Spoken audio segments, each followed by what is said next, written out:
Good evening and welcome to BUGAJSKI Hour. It is good to be back in Tirana to examine important global and local developments that affect the lives of all Albanians. Tonight I will be discussing some vital political questions on the BUGAJSKI hot seat with the unofficial leader and strongest voice of Albania's opposition, Sali Berisha.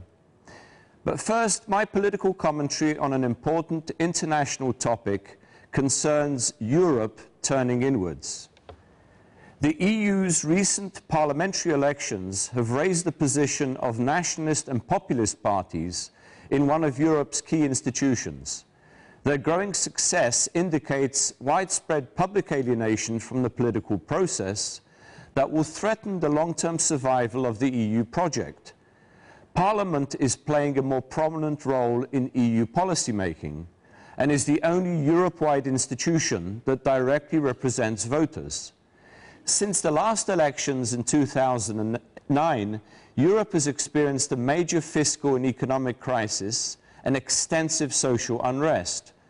Banking failures and ballooning sovereign debts have resulted in prolonged austerity for the South Europeans, as well as growing resentment against bailouts by the North Europeans.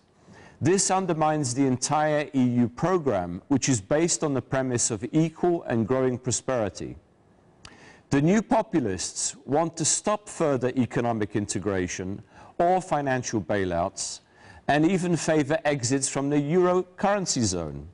Some parties now in Parliament are even calling for exits from the European Union and the dissolution of the Union itself. These protest parties reject the loss of national sovereignty, oppose multiculturalism, and resent the role of Brussels in enforcing unpopular policies, including immigration. France's National Front, the United Kingdom Independence Party, and the Dutch Freedom Party are at the forefront of the anti-EU wave and look set to cooperate in Parliament to obstruct policymaking. In many cases, the radical right is also opposed to a free European market and could recruit some far-left groupings in their cause from countries such as Spain and Greece. Europe's reviving nationalism will also weaken its foreign and neighbourhood policies, which are already in disarray following the weak response to the Russia-Ukraine war. Nationalists and populists will oppose further EU enlargement and turn Europe increasingly inwards.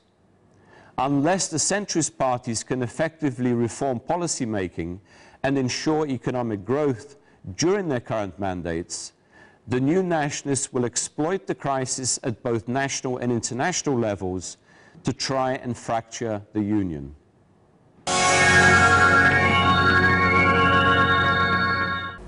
It is time for the BUGAJSKI hot seat, and our guest today is the strongest voice of the Albanian opposition. Thank you for coming back on our show, Sali Berisha. This is the second time you've appeared on my show. In fact, the very first show you were here. Thank you for returning today. Thank you for inviting me, Janusz. Always a pleasure to be here, Mr. BUGAJSKI. Always a pleasure. Let me start with current developments in Albania. Again, the political atmosphere in Albania has been heating up in the past few weeks, particularly since the start of this anti-drug operation by the government in Lazarat. You personally and the Democratic Party have criticized the police action. Is there anything positive you would say about this anti-drug operation that the EU and the US have praised? First, since the very beginning, we fully supported the police action, operation. We fully support any attempts of Albanian police against trafficking, whatever kind of trafficking. What we criticize strongly, the chaos of operation. What we criticized, the violation, the clear crystal violation of human rights. In whatsoever operation you go in, as a free country, military or police, you're obliged to respect fundamental human rights. And fundamental human rights, in many cases, were violated as opposition we stood firmly. Second, we were very critical, and we are still very critical, to one fact. When police published the first list of 26 people, none of bosses of drugs of Lazarat were included in the list. None of them. And why? For the sole reasons they are clearly linked with people in power. If you go to an operation, definitely you strive to reach main targets. In this case, they are not only included in the list, to a big surprise of all Albanians, but also media says that they are allowed to quit Lazarat by an agreement, which is worse. So, this is far from being a well-performed operation. That's why we were critical, and we will be critical, not at all to attempts to the police to put the order, to fight trafficking, but to all other aspects which are not at all acceptable. When you say human rights were violated, can you be more specific? Yes, in that way? Police entered in houses. The control of houses was out of standards. People were claiming that they grabbed things from them. They terrorized people, and there have been some very sad cases.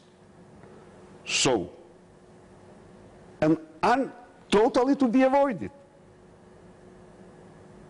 If you go to the house of a widow, you have no reason to think that you are facing threats there. The opposite was true.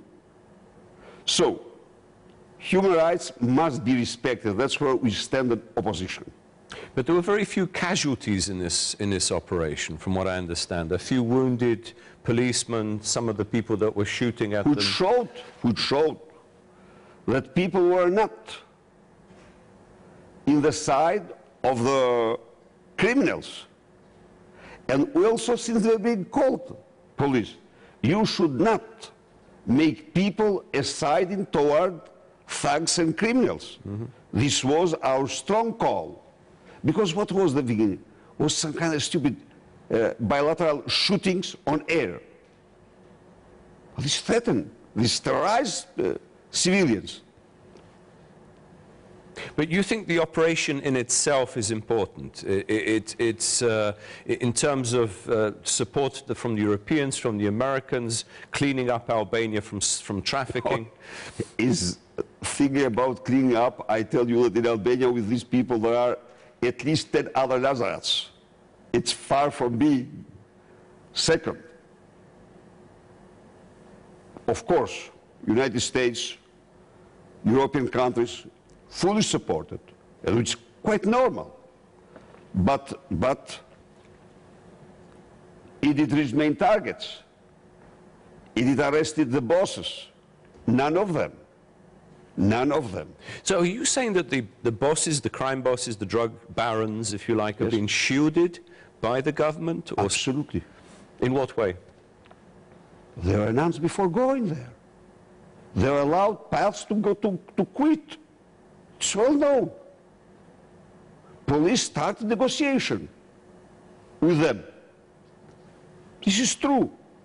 So, how could police ignore their names and doesn't put them in the list, and put many people, even people which are in prison now, since years, with the pretext that they shot to the police? People which were in Tirana, and when they saw themselves in the list, went to police in Pekin because they are traveling, and told, no, we are here. We have never shot in police. So, it was with many defects, but the very fact that we excluded the bosses, it's absolutely unacceptable, and it accused a lot the government. But does the government know, do we know who the bosses are? Can they be gone after? Government know very well, because people very close, like Seresi, which was an aide to the actual interior minister, was leading the ring there.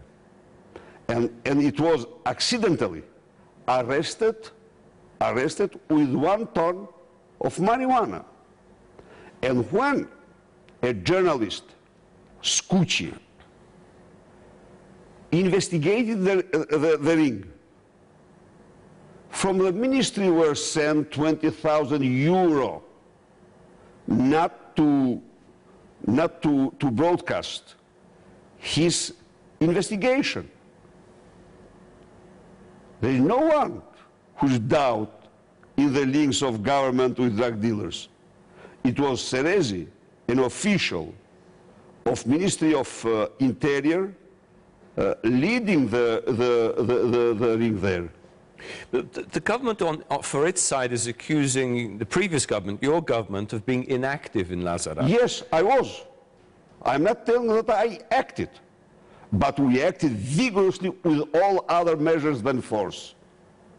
In what way? What we did, yes. Mm-hmm. First, we banned speedboats in the country. And there have been years which Italy didn't use radars toward Albania because there have been no flow. Second, we cut the water for irrigation there. Third, we definitely controlled very much the getting out of drugs. That's why these people found drugs from 3 years deposited there. So, you cut off the distribution network. Yes, very successfully. Mm-hmm.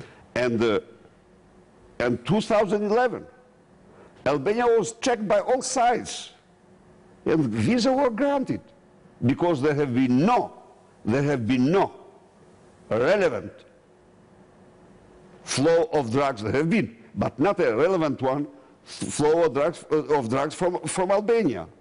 And you have the State Department report saying that as regard to hard drugs, Albania is not more the preferred road, because we fought it.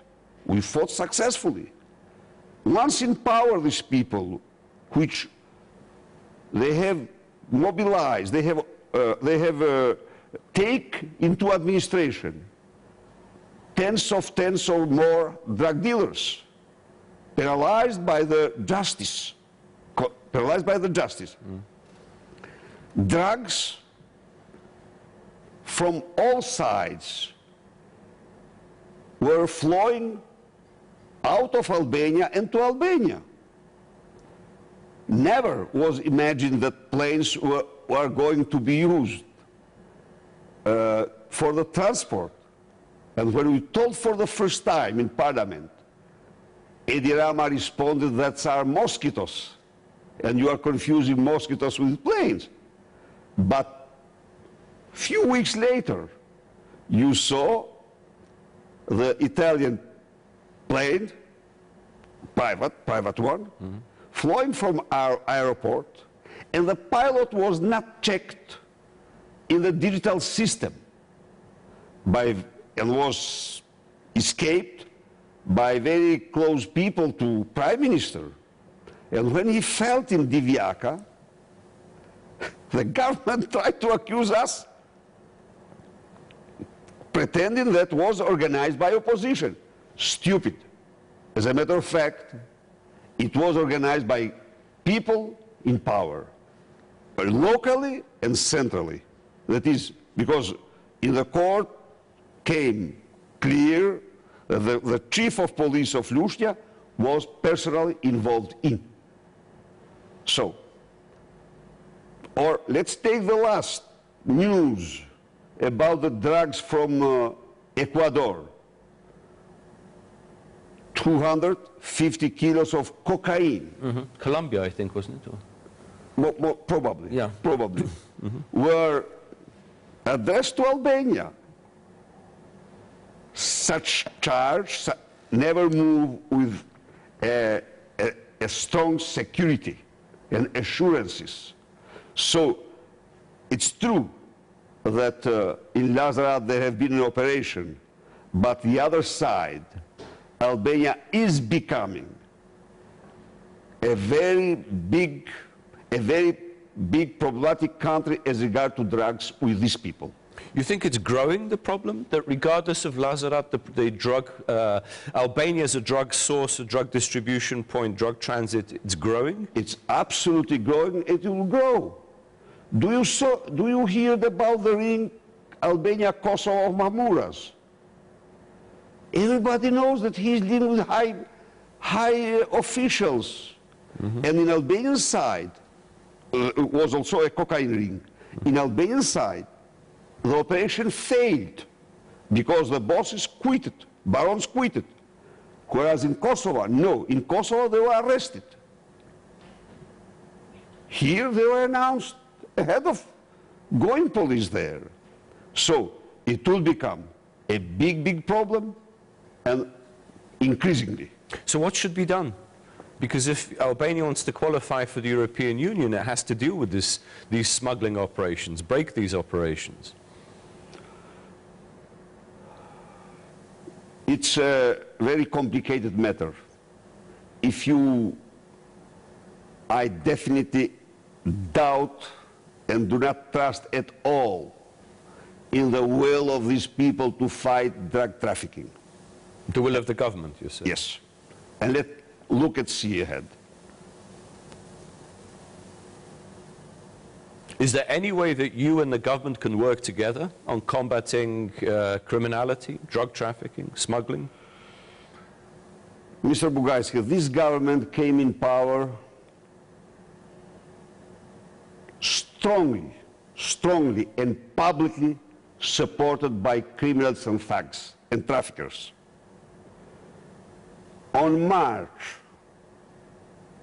2013, these people stood with a motto, which I'm sure that to our listeners will come as a big surprise, but as it was public, I'll tell. They came with the motto, they stood with the motto, let's all garbages get united against Berisha. This was in newspapers, in their newspapers, this was in their meetings, this was. Okay, what meant that? Meant that so many delinquent people, so many drug dealers joined the administration in key positions, including Prime Minister office. Mm-hmm. Could you imagine the head of anti-corruption unit of Albania driving with a license in his car of a trafficker? Could you imagine the head of anti-corruption of Albania to be found by police with diplomatic licenses in? So these people joined the then opposition, but now they are rewarded and working closely for their own interest by using power. So with all this evidence that you supposedly have, why aren't there procedures to try some government officials to publicize this in the media? We publish, and there's a long list that DP could provide to you with court documents for why they were penalized. But the government didn't allow the opposition, in full violation of Constitution, to set up the Parliamentary Committee of Investigation, which is full violation. As long as we are in a crucial moment now for the status, we got silent because of the status. But definitely this is not going to prolong. The EU status? EU status, yeah. Yes. Because the EU, one of the conditions for EU, not just for candidacy, but for the future, will be cooperation in combating corruption and crime. So what can be done? Whatever is needed from EU, Albania opposition will vote it in parliament with no wavering. We stood since the first day. Whatever reform, whatever step EU requires from Albania, we are ready to support it. Talking about, changing subject a little bit, talking about Parliament, you were suspended from Parliament for a few days by the Speaker, and the Democratic Party subsequently boycotted the Assembly. Can we expect more of this sort of conflict, suspension, boycotting in the future? What was the essence of the action? Yeah. 1 month ago, one of the most outstanding journalists of Albania, in a very private dinner, was brutally aggressed by Prime Minister of Albania, using against him the dirtiest words, and even attempting to aggress him physically. There were 22 people there, several ministers. And when two ladies stood to calm the situation, one of the minister, the other the wife of a minister, Rama insulted them in an incredible way. Now,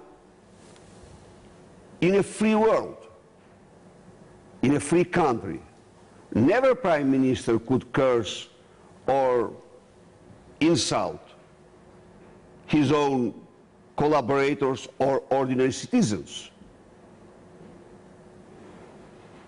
I believe, and I'm absolutely sure, that Rama has very heavy psychiatric problems, because no normal person could be disequilibrated in such a way.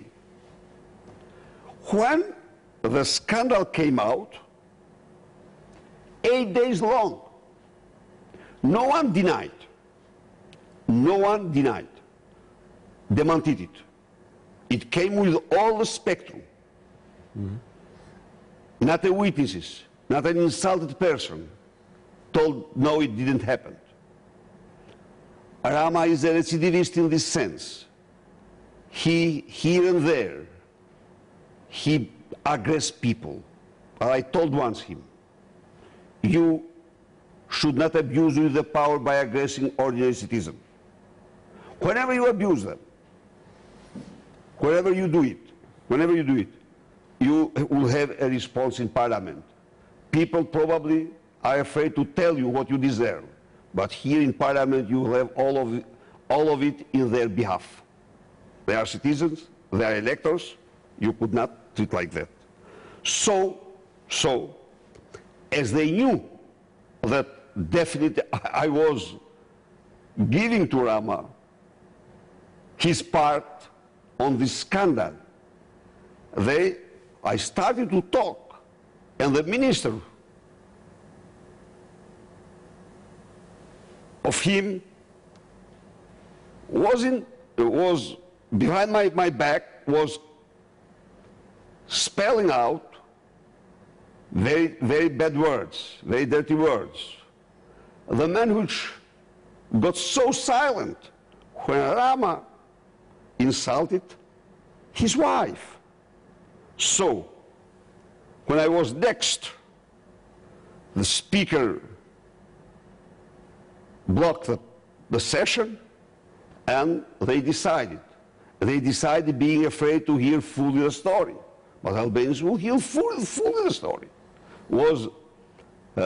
This is unprecedented story. Rama did the same in Parliament, sir.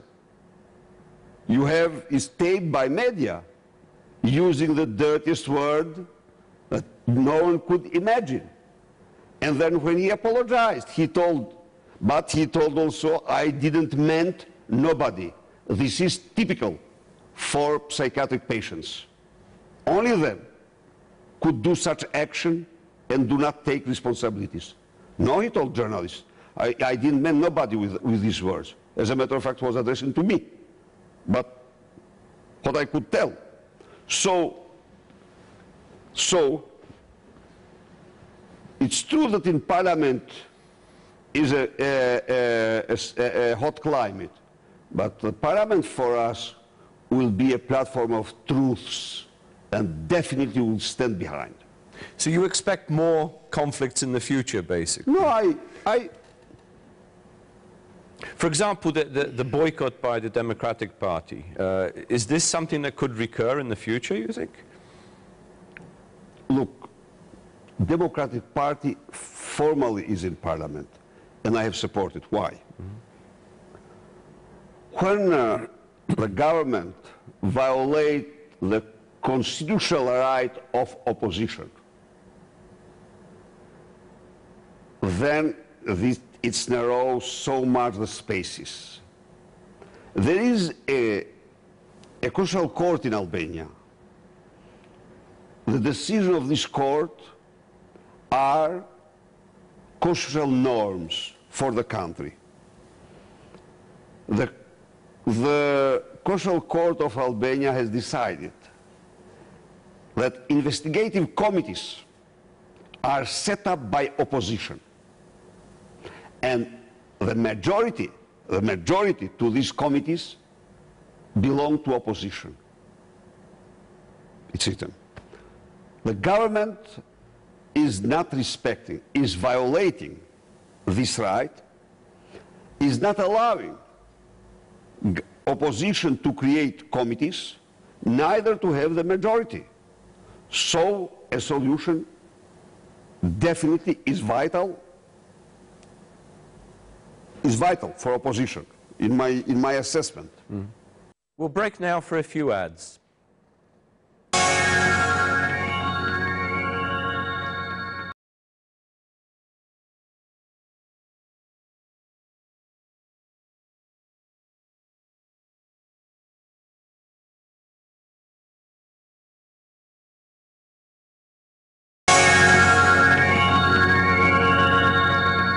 Well, let's sort of step back and look at the bigger picture. It's been a year since the general elections. What's your assessment of the government performance so far? Not only are the questions that you mentioned, economically, on the economic front. On the economic front, there is no at all progress. There is no project for the country. My project was development. Albania, a developed country. The government could reject it.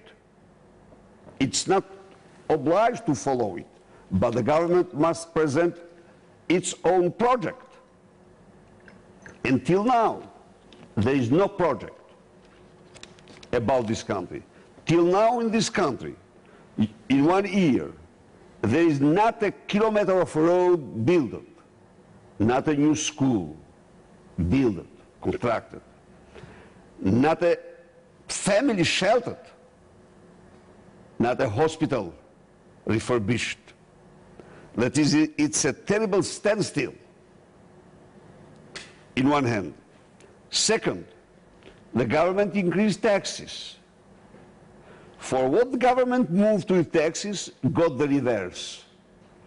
If you take excises, if you take all other taxes, it's not the level that was foreseen, but most of them are lower than 1 year ago. What this means? New taxes for Albanians, because it's an agreement with IMF, and was good. But you have to honor the agreement with them.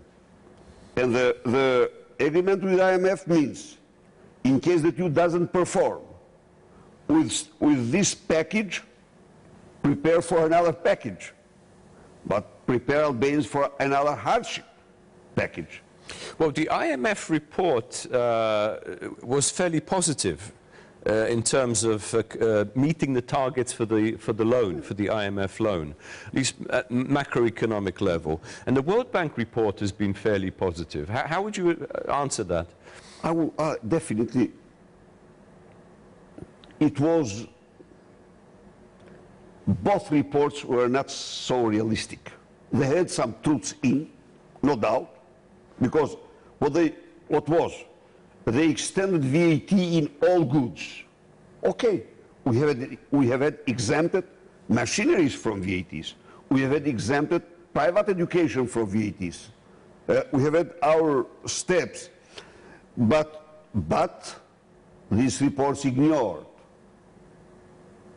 other aspects which are going to be soon dramatic for the country. Such as what? The finances? Revenues? Yes, the finances, the investment. Mm-hmm. Would you know that only 13% of public investment are completed in 9 months? In 9 months, 13%. Foreigners are quitting the country, are leaving the country, and you may talk to every foreigner here. There has been a curious study. 2 years ago, German investors were studied, and they told 80% of them, they told that they plan to invest further in Albania. Mm-hmm. This year they are studied, the same study. It showed that 67% of them told that the environment is really deteriorated and they do not intend to continue more. What is deteriorating specifically for them? It is deteriorating. First, they moved rules in midst of the game. They do not respect contracts. They do not respect contracts. And this is, if you violate the contracts, mm-hmm. You make the wrong state. It's incredible. They do not only do not respect, but they publicly stood that will cancel. But you may cancel contracts which are in law violation. And this is normal to do it. But if you stand publicly that from this date to this date contracts are cancelled, that is, this is political decision and not legal decision. So, foreigners are quitting. The capital is flowing out of Albania. The crediting of the economy is 2.5% lower than it was 1 year ago. March to March, 2.5%. So, why? There is not a trust, a confidence in the government. I definitely, or let's take another. We worked with USAID very successfully in founding in this country one-stop shop for licenses and permissions. USAID did a study after 1 year, and 96% of all investors were very happy with this unit. Praise the unit. What they are doing, they are undoing this unit. Why they are undoing? Because they want to negotiate themselves for their pockets with licenses, about licenses and permissions. They are always a nest of corruption if you do not care about. There are other steps, other companies. Let's take the oil companies. They were granted by agreements the right not to tax the diluent that they do inject for dilution of the heavy oil in Albania's field. And it's an agreement sign. They jump to them by putting VAT, by putting excises. When it is extracted, they pay again. And that's the logic why it was exempted. it's an entire chaos and a very negative stand. You must know one thing. This prime minister is empty from economic notion. He's totally empty, whoever meet him. But his problem is not the worst this. The worst of this problem is his mentor. His mentor is a businessman of Soviet style, which with his media and everything stand against direct foreign investment, which claim that foreign investment are a kind of colonization with the old mantra. And this is Kokdima, which is the twin brother in psychology with Rama.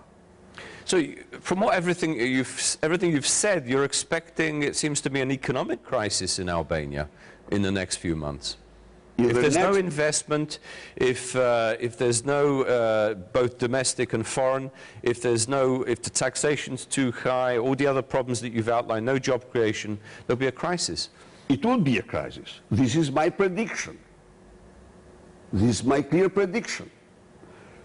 Let's take where Albania was doing better. One of the domains that Albania did much better than any other country was the promotion and development of hydropower potential. Mm-hmm. My government succeeded since 2007 until 2013 to sign with private investors 420 contracts for construction of 420 hydropower stations. What's happening now? Once these people came in power, they stood with the theory that more we produce, the higher will be the prices. Why? It's not true, first. But why they stood like that? Because, of course, to private people, you have to respect market principles. And all these contracts were that government will buy from you the energy with the price of imported electricity plus minus 2%. Now, and this, according to them, will increase the prices. Whereas it's absolutely untrue. First, these are paid people by build construction during the construction process, during the maintenance and working of the hydropower station. This is a strong support to our commercial balance. We do not, because the energy out is bought by euro, and here is by legs.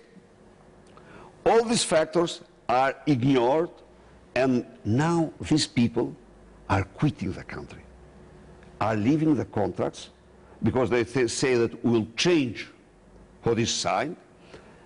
They say that we will tax you more,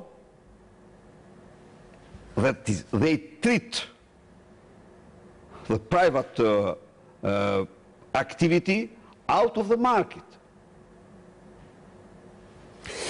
Turning from the economy to territorial reform, administrative reform in Albania, this has been another major point of conflict between you and the government.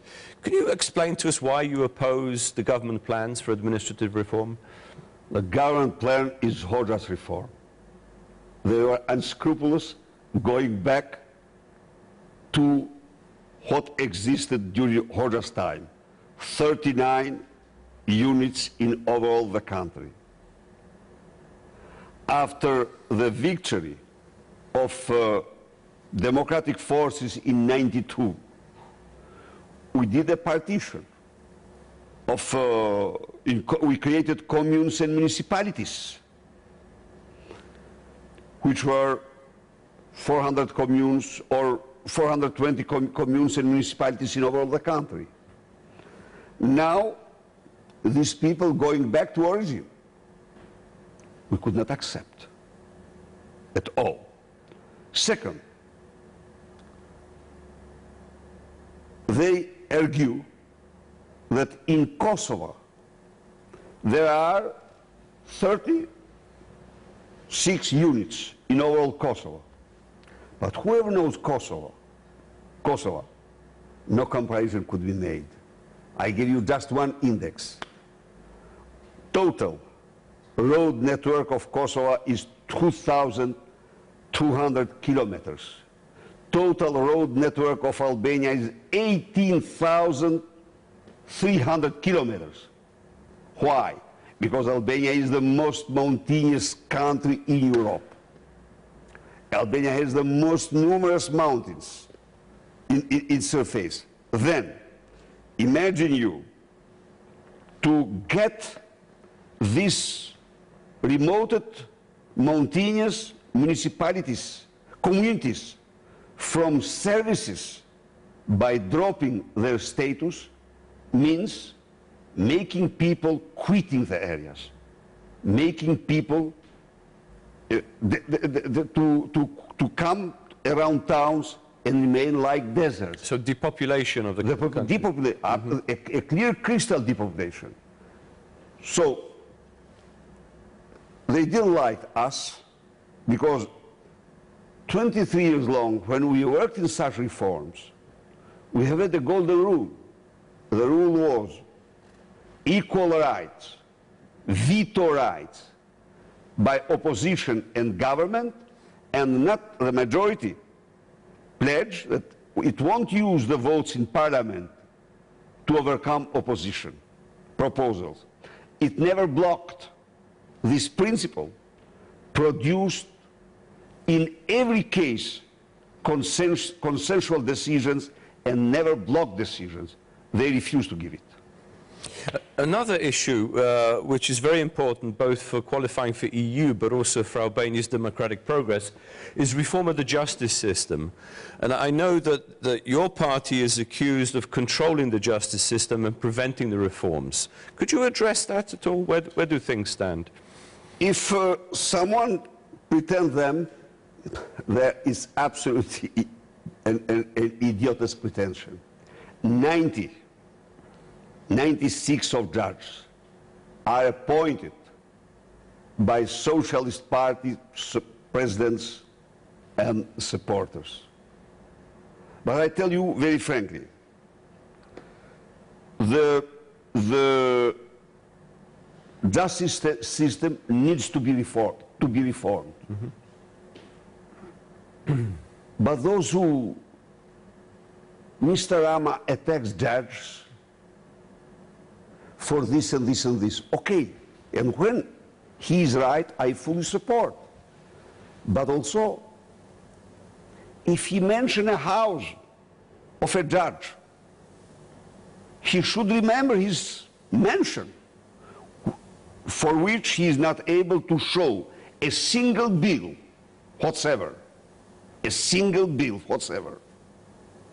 That's reforms could not be based on hatreds. Reforms should and must be based on standards. And Rama is not working for standards. Rama is working mostly how to crash them. The history of justice in Albania and its origin, it's totally, almost totally, a left one. But I have to accept one thing. If there is an achievement of this system, is one of less politicized in the region and larger than region. And this could be proved in so many times, and I pay tribute to them.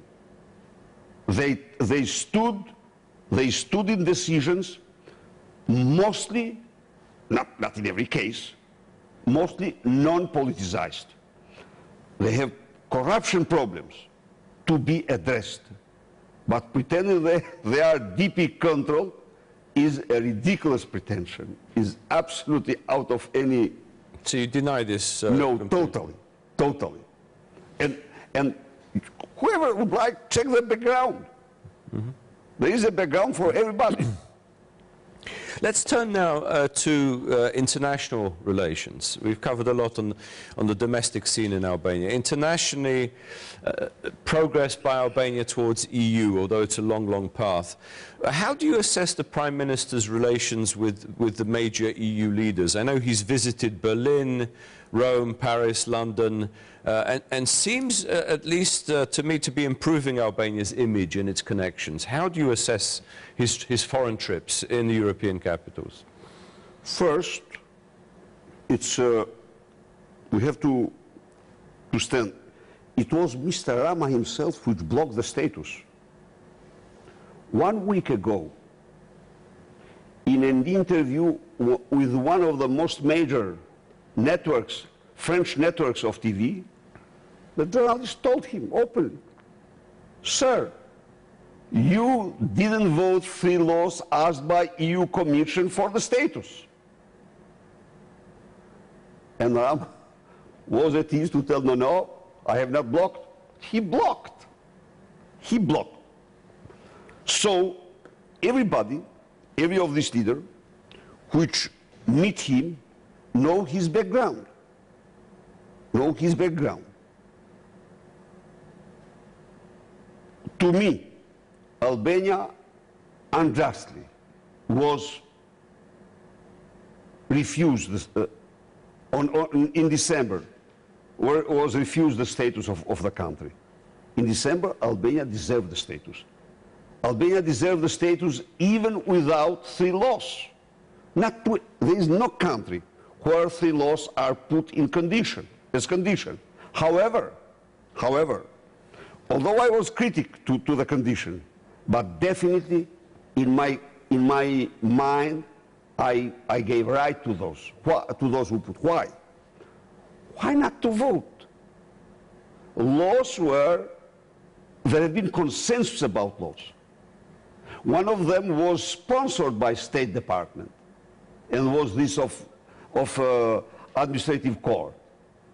And Rama dropped the consensus only to block it.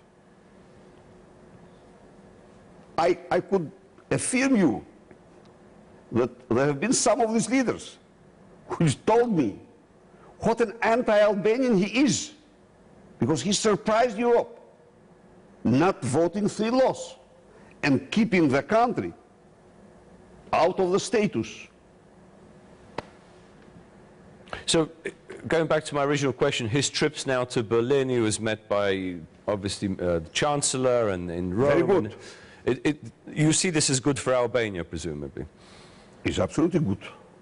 No, it's good. Of course it's good. Okay.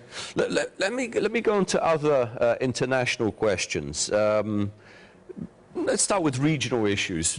What do you still see as the outstanding problems? We discussed a little bit earlier that Serbian relations with Kosovo have improved quite dramatically. What do you still see as the outstanding problems that have to be resolved? Is it Macedonia? Is it Bosnia? What is it in your neighborhood?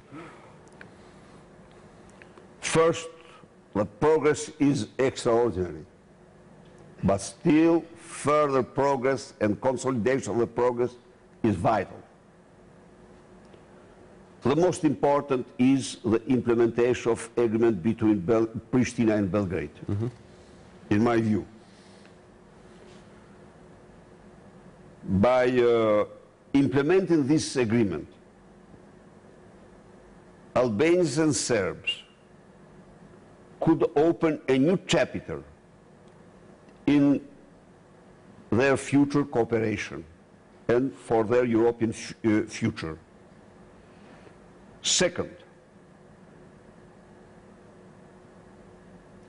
a new initiative for streamlining some aspects of Bosnia constitution are very important. That is, powers should be interlocking, not interblocking.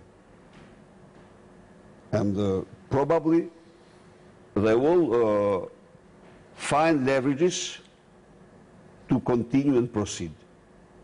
Because Still, European future, it's an inspiration for this nation and this country.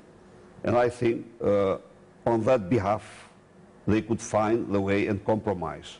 Despite the fact that in my own country, Edi Rama dropped the compromise in order to block the future, to block the status. Third, it's a concerning situation in Macedonia, in the relations between Macedonians and Albanians, especially in the capital, but also elsewhere. I think Macedonian government should take stronger actions against all Albanophobic elements, actions, gestures, and make Albanians sure that their rights will be fully respected. There have been, during the last 2 months, really heavy incidents in Skopje, which create problems, inter-ethnic problems there. Mm-hmm. But don't you think one of the problems for Macedonia, the big problem, is the blockage towards progress towards the EU and NATO because of the dispute with Greece? I fully agree. Absolutely. It's the blocking, it's a factor there, and hopefully it will come to an end. Should we put pressure on Greece, or should we put pressure on Skopje, on both, to resolve this question once and for all? When I say we, I mean United States. Pressure is very important, and both sides should be more concessional to each other. Macedonia had accepted the former Republic of Macedonia, and Macedonia could not be a former, should be a republic, not a former one.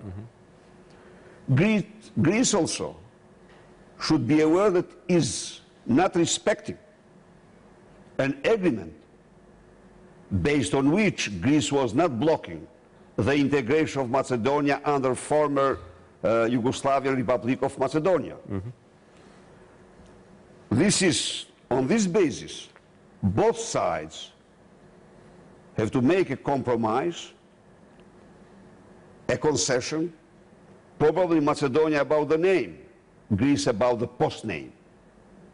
Because if Greece put a list of post name consequences, it's a very problematic one. So both sides, in the best interest of them and of the region, Macedonia should not be blocked, should be a member of NATO, should look and work, because they do a very hard work for EU integration and look to its own European future. We'll stop now for a few adverts.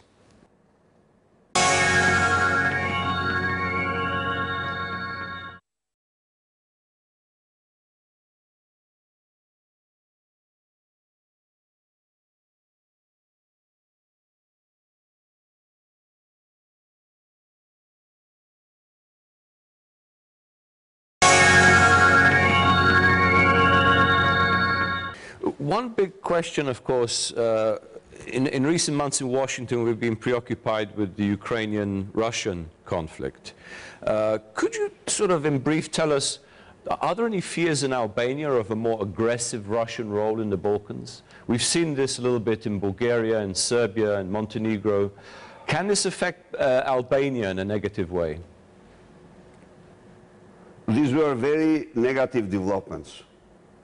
Vladimir Putin turned to two practices of Adolf Hitler of 30s or Joseph Stalin of those times. Definitely, by annexating Crimea he showed that expansion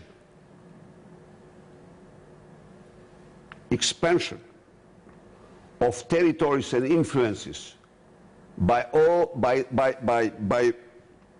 means unacceptable are his main core of his policy. So, Russia has changed tremendously,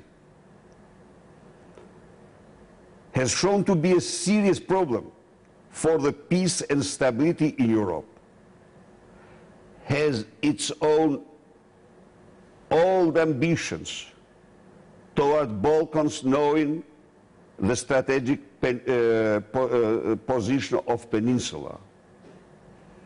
It is, to me, a concern, its influence in Balkans, and also attempts to influence Albania, to have its influence in Albania. In what way? How could they influence Albania? Business, energy? Yes, business, energy. However, as for energy, the Trans-Adriatic pipeline provides Albania all potential for its energy without any need from Russia's gas. But in all aspects, Russia is not a trusted partner and should not be considered at all a trusted partner. The opposite is true. It has its own ambitions, and their gene is expansion. So Albania should be careful of Russian investment? Very carefully. Very carefully. And the rest of the region, do you see a negative impact? The rest of the region, for them, we have to look after, because Serbia was considered the small Russia in Balkans. So, but this doesn't mean that Serbia will deviate from its European path. However, a strong look must be kept on this problem. Montenegro they did some decisions during these last months, and I support their decisions about their stance toward Russia. And a candidacy for NATO as well. Yes. Bulgaria is a NATO member country, is to be helped with energy, with gas, because in energy production it's a very important producer. So I believe NATO and Western world, it's crucial to have a clear strategy of limiting Russia's ambitions anywhere else. This is my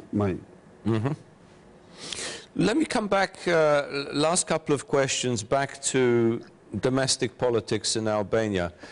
Almost everyone I speak to believes that you are still in charge of the Democratic Party. I mean, I know also in Washington that's what people say, as the unofficial leader. What are your relations with the chairman, with Mayor Basha? First, let me assure you that I am very frankly not at all the leader of DP. No. I am a man of decisions, and my decision to resign, it didn't came to me in hurry, was a decision that accompanied me 20 years long or more, so I kept it and I had no difficulty. Now to imagine that I am leading DP is very unrealistic. Why people could confuse that? For the very fact that whatever I am defending, I'm promoting principles and values that I do believe in. That's all. That's all. I didn't interfere at all in the decision of DP. But people thought that I'm going to retire. It's not going to happen until the last hour of my existence as a healthy man. I could face any... So God will decide when you retire? No, I will never retire from keeping and defending my principles and values. I started to do it at a time that I never thought I would be in politics, but I think I did the right decision at that time. And I continue to keep them. So is my nature. No, I do not lead at all DP. DP is having a new leader, a really dynamic one. It's going through a process, very interesting one, with the elections of new, of local leaders and so and so. But what I do, I support with all my heart the coming back of DP by keeping what I believe. So what lessons do you think have been learned from the election defeat last year? In other words, is the DP changing its program, its policy, its approach, its structure? I think DP has to change many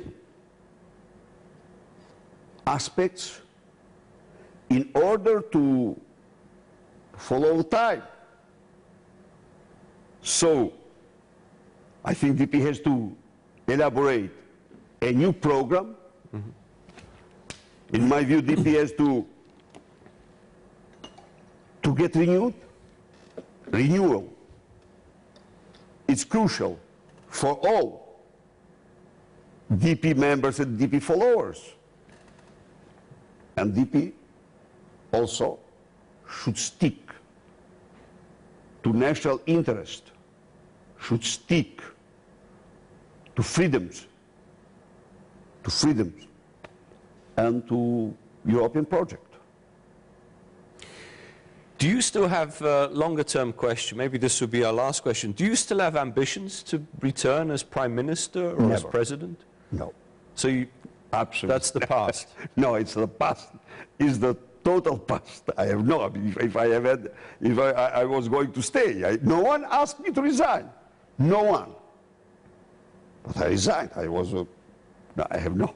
So you would be the sort of elder statesman, if you like, of Albania. I will continue my job as an MP, and I like very much Parliament. I will try to be helpful to DP, and that's all. Okay. One last question, because it's a very important visit here in Albania in September by Pope Francis, which I think you were quite instrumental in pushing this, arranging this during your time in office. Albania it can pride itself on being a multi-religious, very tolerant country, probably one of the most tolerant in Europe. In this content, what do you expect from the Pope's visit in terms of morality, government, interreligious understanding, international ecumenism, and so forth? I think this is a very important visit, and we are very grateful to Holy Father for her choosing Albania as first country in Balkans and larger to visit it. I believe there are several reasons. First, we're neighbors, but more than that, we really have this asset, this great message, the interreligious tolerance. And working on this matter, promoting this matter, is worth of any efforts. So his presence here will make more relevant this message. And also, it's a support for the nation. Vatican is probably the oldest ally and friends of Albanians since centuries. So this will be a point of national unity, ecumenism, and so forth. Of course, we warmly welcome. I've always thought Albania should be doing much more to project a positive image of as you said, religious tolerance, multi-denominationalism, multi-ethnicity, and so forth. I agree with you. I think a lot about. The problem in Albania are not religions. It's a great asset. The problem is atheism, which has the right to exist, but the way that he treats religions, it's an old and unjust, unfair one. But if you take the overall, unfortunately, the atheists here are very vocal, very vocal. And so, by their stance, they shadow somehow. And never religions attack atheists here. No, they are tolerant. So you need tolerant atheists, not intolerant atheists. Yes, we need, of course, people has the right to choose. I'm for the choice, but tolerance is crucial. If you take, you never find religions attacking from religious basis the atheists. You find atheists ready to fill newspapers and news with very with disrespect to religions. Sali Berisha, thank you very much for appearing on my show again. Thank you for your candor and particularly speaking in English, because last time I think we did the interview in Albanian, which takes longer and is not as interactive. But thank you. Thank you, Mr. BUGAJSKI. I'm sure we'll have you again back on the show at some point. Thank you very much. Thank you. It was a pleasure for me.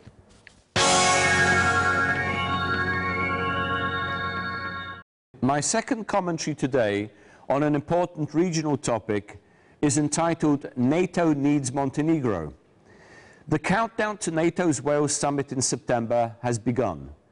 In the aftermath of Russia's attack on Ukraine, the NATO summit should bring alliance back to Europe as the primary means of mutual defense against outside aggression. Over the past decade, NATO's attention has been riveted on Afghanistan and Iraq. The European homeland has been neglected as Western capitals assumed that the continent was permanently safe from armed conflict. To revitalize its core mission, one essential component is to bring qualified European democracies into the organization. And in this strategic context, the Western Balkans remain a missing piece in the NATO puzzle. As Central Europe has demonstrated, NATO accession enhances regional security, promotes democratic consolidation, and improves each country's economic prospects. An effective way for NATO to demonstrate its vitality is to issue a membership invitation to Montenegro and underscore that all remaining West Balkan states will become members. NATO's rationale in holding back Montenegro is misleading. Public support for NATO is rising and is approaching 50% as the benefits of inclusion are explained to the public and opposition diminishes. Security sector reform is proceeding at the level of Albania and other Balkan states when they were admitted in 2009. And Montenegro's membership will bring numerous domestic and regional benefits.